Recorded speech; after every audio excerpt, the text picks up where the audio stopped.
మేము ప్రస్తుతం గౌహతి శివార్లలోని సోనాపూర్లో ఉన్నాము. ఇక్కడ జుబిన్ గర్గ్ క్షేత్రం ఉంది. అంటే ఆయన అంత్యక్రియలు ఇక్కడే జరిగాయి మరియు ఇప్పుడు ఇక్కడ ఆయన సమాధి స్థలాన్ని నిర్మించారు. ప్రతిరోజు పెద్ద సంఖ్యలో ఆయన అభిమానులు ఇక్కడికి వచ్చి తమ శ్రద్ధాంజలిని ఘటిస్తారు మరియు ఆయనకు సంబంధించిన ఎన్నో జ్ఞాపికలను ఇక్కడ కొనుగోలు చేస్తారు.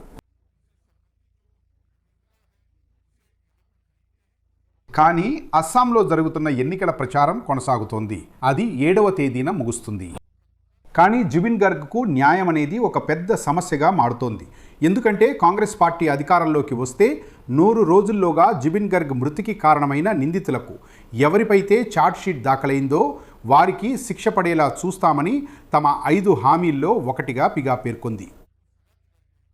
మరోవైపు ఇది ఎన్నికల సమస్య కాకూడదని, ఎందుకంటే ఇందులో స్పీడీ ట్రయల్ నడుస్తోందని, రాబోయే నెల రోజుల్లోనే 100 రోజులు కూడా వేచి ఉండాల్సిన అవసరం లేదని బీజేపీ అంటోంది.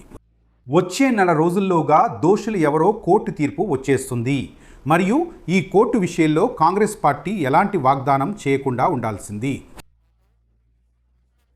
కానీ ప్రస్తుతానికి ఒక విషయం స్పష్టమైంది. అదేంటంటే రాజకీయ ఒత్తిడి కారణంగా, ఎందుకంటే ఇది ఒక పెద్ద సమస్య అని బీజేపీకి కూడా అనిపిస్తోంది.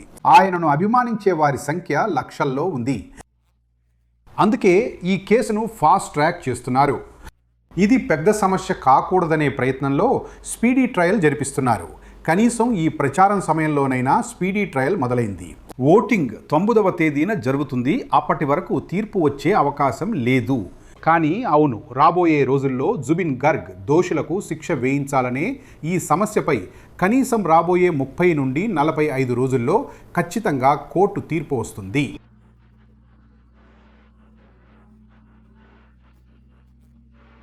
ఇప్పుడు ఎన్నికలలో ఇది ఒక పెద్ద సమస్యగా మారుతోంది.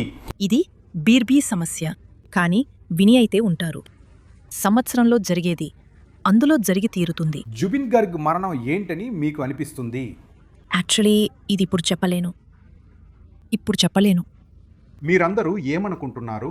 ఇప్పుడు మేం అది మరణం అని ఎలా చెప్పగలం? ఇది ఒక పెద్ద ప్రమాదం. ఇప్పుడైతే మేం చెప్పలేం కదా. కానీ జుబిన్ మీ అందరి కోసం చాలా. అవును జుబిన్, మా హార్ట్ మాదే, మాతో ఉంటాడు. ఇప్పుడు ఇంతమంది ఉన్నారు అంటే ఒక రోజులో వెళ్ళిపోతున్నారు. మేం మాట్లాడలేము. అంతే, మాకు న్యాయం జరుగుతుందని కావాలి. దొరుకుతుంది. మాకు న్యాయం కావాలి. న్యాయం జరగాలి. మీరందరూ ఏమనుకుంటున్నారు? మాకు కూడా ఇదే న్యాయం జరగాలి. జుబిన్కు న్యాయం జరగాలనిపిస్తోంది. ఇప్పుడు ఈసారి ఎన్నికల్లో ఏమైందంటే జుబిన్ గర్గ్కు న్యాయం కోసం మీరందరూ ఏమనుకుంటున్నారు? అది నిజమే, న్యాయం చాలా ఆలస్యమైంది. ఆయన చెప్పేది వినికిడిలో హేమంత్ సార్ చెప్పేది ఆయనకు జుబిందా విషయం అక్కర్లేదు. జుబిందా మా సార్ మరియు దేవుడు. ఏంటి మీరు? లేదు, మన సీఎం సార్ ఆయనే చెప్పారు జుబిందాకు న్యాయం జరిగినప్పుడే ఆయనకు ఓట్లు పడతాయని. అలా చెప్పారు, కానీ ఇప్పటి వరకు ఎలాంటి న్యాయం జరగలేదు. ఇప్పుడు చూస్తే ఏమీ దొరకనట్లు ఉంది. అలా చెప్పేశారంటే న్యాయం చేసి ఉంటే నేను బీజేపీకి ఓటు వేసేవాడిని. న్యాయం జరగలేదు కాబట్టి నేను జుబిందాతో ఉన్నాను. మేము ఓటు వేయము. నాకు కాదు, మా అందరికీ ఇప్పుడు న్యాయం జరగాలని నమ్మకం ఉంది. అతను చెప్తున్నాడు సీఎం గారు న్యాయం ఇచ్చినా కూడా ఓటు వేయాలని. అదే చెప్తున్నాడు. మేమతని చూడ్డానికి ప్రయత్నిస్తున్నాము. ఇప్పుడు కూడా ఇంకా సమయం ఉంది. ఎలక్షన్కి 8-10 రోజులు మిగిలి ఉన్నాయి. చూద్దాం న్యాయం చేస్తారో లేదో. ఏంటి? అందరూ స్నేహితులే. మన ఫ్యాన్. వారికి న్యాయం జరగాలనేది ఇప్పుడు నడుస్తున్నది. లభించాలి. న్యాయం లభించాలి. న్యాయం జరగాలి. జుబిన్కు న్యాయం జరగాలి. నేను కూడా అదే కోరుకుంటున్నాను. న్యాయం జరగాలి. మేమంతా కూడా వారికి న్యాయం జరగాలని కోరుకుంటున్నాము.